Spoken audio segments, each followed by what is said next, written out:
So, hallo zusammen. Also, ich hatte ein wenig Soundprobleme bei dem Video und zusätzlich sieht man ja von der Straße nicht viel. Ich habe mir jetzt schon eine Actioncam besorgt und werde dann auch mal die Sicht sozusagen von außen dann filmen können im nächsten Video. Tut mir leid für die Qualität bei diesem. Ich hoffe, ihr verzeiht es mir und ich lade es trotzdem mal hoch und ja, im nächsten Video wird alles technisch besser laufen. Also ich kann euch hier noch mal ein bisschen die Fahrzeugassistenten zeigen, die hier drin sind, ja. Also bei der aktiven Sicherheit brauchen wir jetzt erstmal, glaube ich, nicht durchgehen. Also im Endeffekt ist das einfach nur was alles angestellt ist. Im Endeffekt habe ich, glaube ich, fast alles eingestellt. Wichtig ist hier beim Fahren, dass LCC und ACC aktiviert sind. Genau. Nach 400 Metern an der Ampel biegen Sie links. Also hier könnt ihr vielleicht einfach nur mal kurz gucken.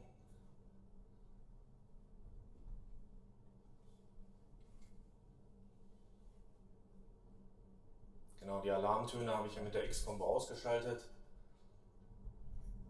Die Töne, die wenn ihr jetzt hört, dann habe ich, das ist die ähm, Schilderkennung. Das er erkennt, wenn eine andere Geschwindigkeit ist, weil ich eigentlich das Signal jetzt über die Kopfstütze gar nicht so schlimm finde. Und ich reguliere ja die Geschwindigkeit selber.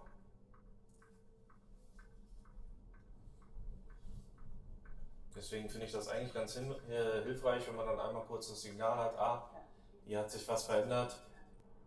Jetzt gleich kommt auch schon die Auffahrt A2.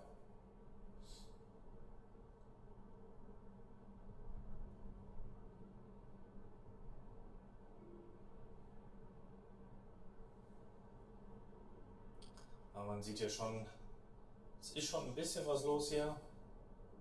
Das ist, also wenn man hier um 7 Uhr oder so losfährt, dann ist das echt ein Krampf. Deswegen fahre ich meistens recht früh los und hab's dann einfach entspannter. Ne? Lass mich doch einfach erst rüber. Die Straße wäre doch nicht frei, wenn ich nicht rüberfahre. Naja. Nach 400 Metern halten Sie sich links und fahren auf die A2. Hey Xpeng, Hey, Sound bei der Navigation ausstellen. die Stummschaltung der Navigation wurde ausgeschaltet. Genau, das kann man nämlich auch mal alles machen. Also die meisten Sachen sind eigentlich sehr intuitiv, was man sagen muss.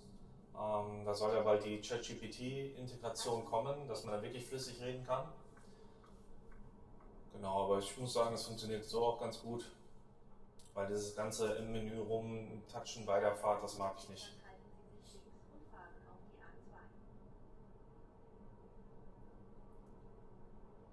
So, und gleich können wir den Test starten. Mal gucken.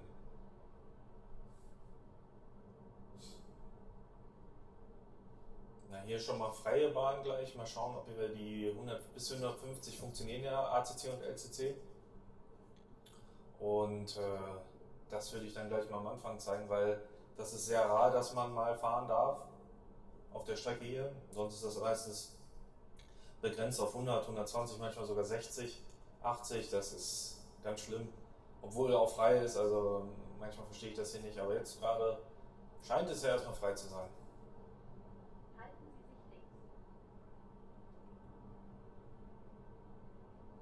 Gut, das hat ja gut funktioniert mit den Ansagen auf Stummschalten. Das hat nämlich nicht geklappt, wie man hört.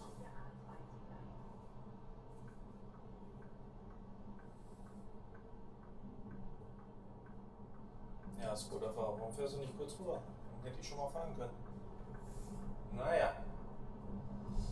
So, fahren wir gleich mal ganz linke Spur.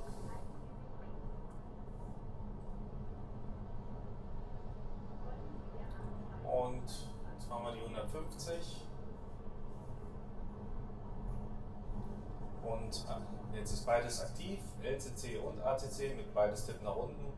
Beim ersten Mal wird er nur den Abstand halten, also ACC und LCC beim zweiten Mal, aber wir wollen jetzt gerade ja beides. Schauen wir mal. mache so gut wie nichts mit dem Lenkrad hier. Ja? Also ich lasse ihn selber fahren und tippe es immer nur leicht an, weil ich habe gemerkt, gerade wenn man die Hand am Lenkrad hat und ein bisschen Widerstand halt dem Fahrzeug gibt, dann fährt er nicht so gut, als wenn man die Hand vom Lenkrad lässt und ihn selber machen lässt. Also da merkt man, das Auto ist eigentlich fürs autonome Fahren gedacht.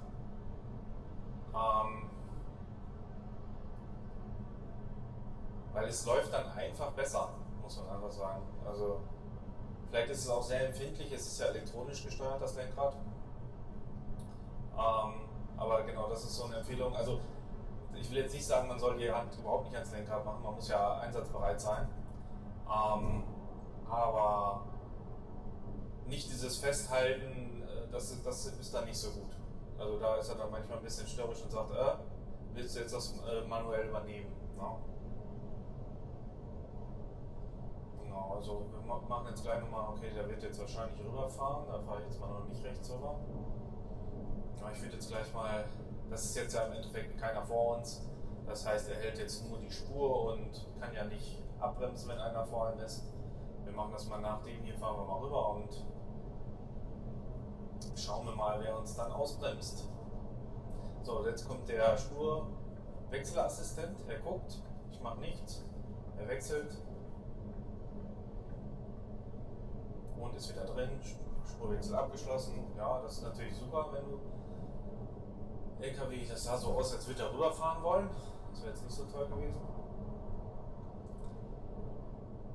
So, jetzt merkt er, da ist etwas vor ihm, hat kurzzeitig abgebremst.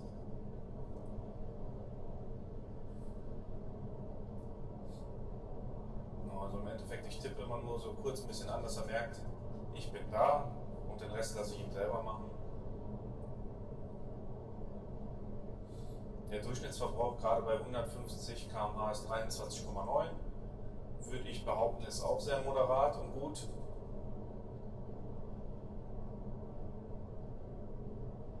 So, jetzt haben wir mal einen vor uns, jetzt erkennt er ihn. Er drosselt ein wenig runter und bleibt schön beim Abstand. Dann kann man noch die Distanz erhöhen. Das seht ihr, glaube ich, nicht im Display. Ich bin jetzt auf Stufe 2 im Head-Up-Display, sehe ich das. Und kann dann die Distanz wieder auf Stufe 1, dann fährt er wieder näher ran. Genau, und dann kann ich ja blinken. Ist noch wieder alles frei. Lasse ihn den Spurwechsel machen. Also das System funktioniert echt gut. Manchmal schwimmt er ein bisschen rum, aber das liegt auch ein bisschen am Fahrwerk. Ich bin ja jetzt gerade im Komfort und wenn man auf Sport stellt oder das halt manuell einstellt, dass es härter ist, dann schwimmt er nicht so. Aber es ist jetzt noch nicht so windig, das kann ich noch verkraften, das ist ein bisschen schwimmen. Genau, hat er wieder jemanden erkannt. Mal schauen, der wird jetzt gleich wahrscheinlich wieder reinziehen. Mal schauen.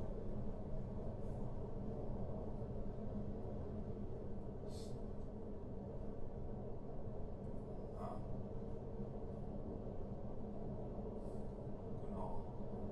Dann kann ich über das Drehrädchen halt selber sagen, also man könnte auch einstellen, dass er selber die Geschwindigkeiten übernehmen würde, wenn er ein Schild jetzt erkennt. Da bin ich aber kein Fan von, sondern das mache ich dann lieber selber und dann kann man am Rädchen hier runterdrehen, das seht ihr jetzt da im Bildschirm. Entweder 1er Schritte oder halt, wenn man schneller macht, immer 5er Schritte. Ja, und ich muss echt sagen, es funktioniert alles super. Der erste Tag, wie gesagt, war ein wenig rucklig, als ich den Wagen das erste Mal hatte und es dann getestet hatte. Das hat sich aber gebessert. Ich weiß jetzt nicht, warum der hier so... Na, komm. Hallo? Da war ich zu schnell wahrscheinlich. Der beschleunigt dann auch schön. Der Spurwechsel ist sehr, sehr schnell. Ich habe noch nie ein Auto gesehen, was so schnell einen Spurwechsel vollzieht alleine. Und das auch souverän halt, ne? Also muss man echt sagen. Ja, im Endeffekt ist es das auch schon. Man muss nicht viel machen bei dem Auto. Auf der Autobahn zumindest, auf Landstraßen wäre ich ein bisschen vorsichtiger. Da würde ich das Lenkrad auch, ehrlich gesagt, nicht unbedingt komplett so loslassen wie jetzt gerade. Einfach weil da mal Spurlinien fehlen, weil er dann lieber in die Mitte möchte.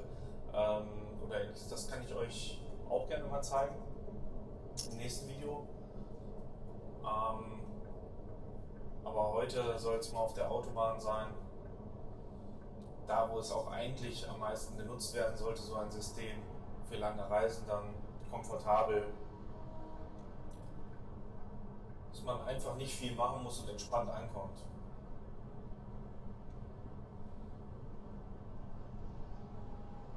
Genau, also wenn ihr noch irgendwas sehen wollt, was ich jetzt vergessen hatte, dann lasst es mich gerne in den Kommentaren wissen und was ihr als nächstes sehen wollt. Und dann würde ich sagen, beenden wir erstmal das Video. Und ich hoffe, es hat euch gefallen und ihr lasst ein Like und ein Abo da. Und gerne Fragen stellen. Ich probiere die alle zu beantworten. Und dann bis zum nächsten Video. Ciao!